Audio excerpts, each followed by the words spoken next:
I want to talk about Europe absolutely nailing it this week. I was quite buoyed and pleased this week with the amount of good news that came out in the press. So we've got Yann LeCun with Amy in France raising the largest seed round ever at $1 billion.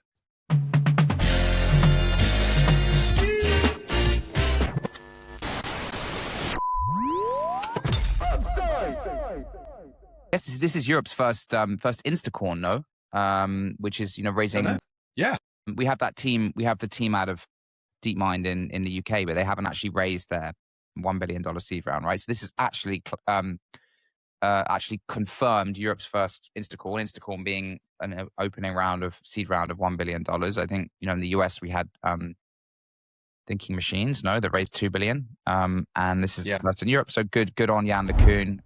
It's great that I guess the UK would say it's not great that it came out of France, but it's good generally that it came out. The French generally have an amazing heritage in computer science and math, and I guess this is testament to that. Have you seen, the Fields Medal, right? This math prize that gets awarded every 4 years. The French are number 2. They have 13 winners of the Fields Medal behind the US, who won 15. I did not know that. That is a very interesting tidbit of information. Thank you. I know the French are great mathematicians, which obviously lends well to computer science. So this is ami, which obviously means friend in French. Yann LeCun is going to be, he's obviously the sort of famous, celebrated computer scientist, former Meta, who is going to be chairman. The CEO actually moves across from a startup called Nabla, which is a AI health company, and opening team of 12 people spread across the world.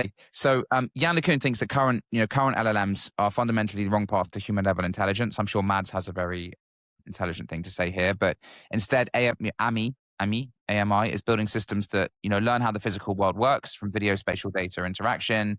They plan, reason, and maintain persistent memory, so closer to cognition than autocomplete, and they act autonomously in real environments, so not just generate text and images. I don't know, Mads, these are so-called world models. What's your latest thinking as our current resident AI bot on these theoretical world models? Very proud to be named an AI bot. Is that sort of next-gen robot? Bod, not bod. Sure, I'll take it.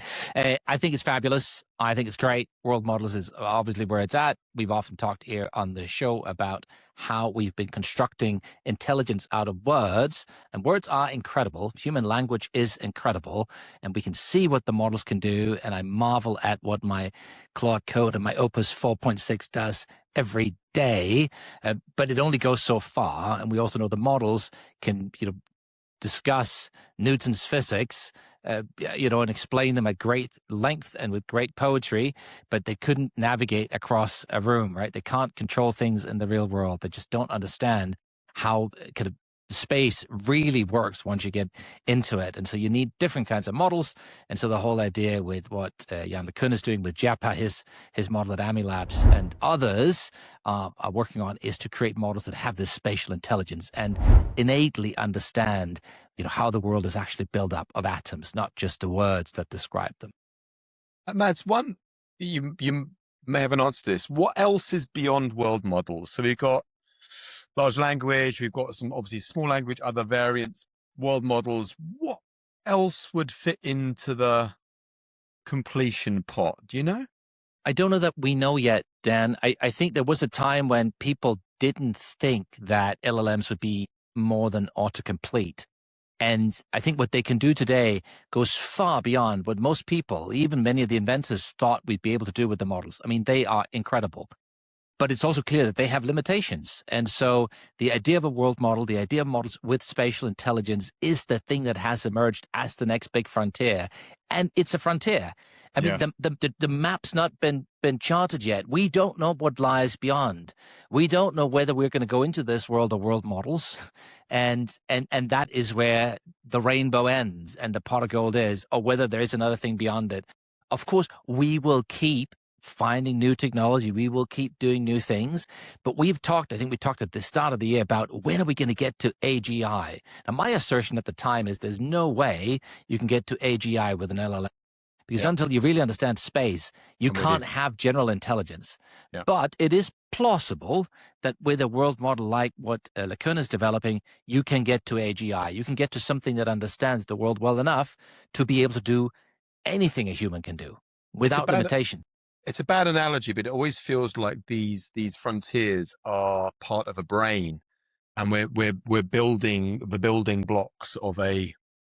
It is a bad analogy, so I'll just stop there. But it feels like we got LLM is your whatever, your amygdala, and you got your world models, which is your prefrontal cortex, and maybe some other things. It's not as bad an analogy as you might think. It turns out that if you look biologically at how the brain works and how synapses fire and how different neurons they work together to think about concepts, well, actually LLMs work in similar ways, and we can see how they fire, and we can see how different regions of an LLM will fire and work together to address specific and complex concepts.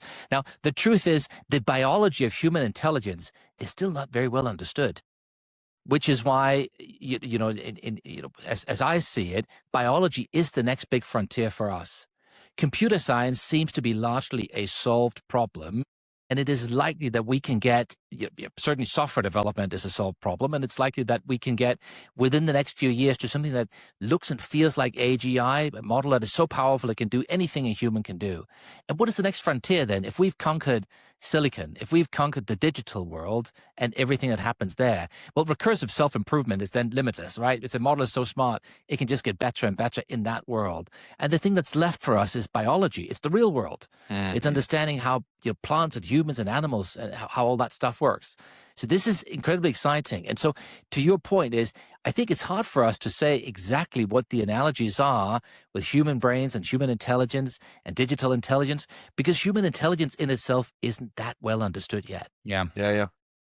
Blimey. We're going to get into singularity chat soon, aren't we? Bringing us back, Sorry, Lomax, bringing us back to real, to the here and now. I think this is a huge thing. This is a huge milestone for Europe. Potentially a great, research hub that even if this thing, to be honest, even this thing doesn't really work out, which I hope it will, you have an amazing pool of capital, hiring an amazing and fostering an amazing group of talent in Paris, right? And we all know what comes from that. You look at the people spinning out of DeepMind now to create their own companies, right? So I think this can only be a good thing.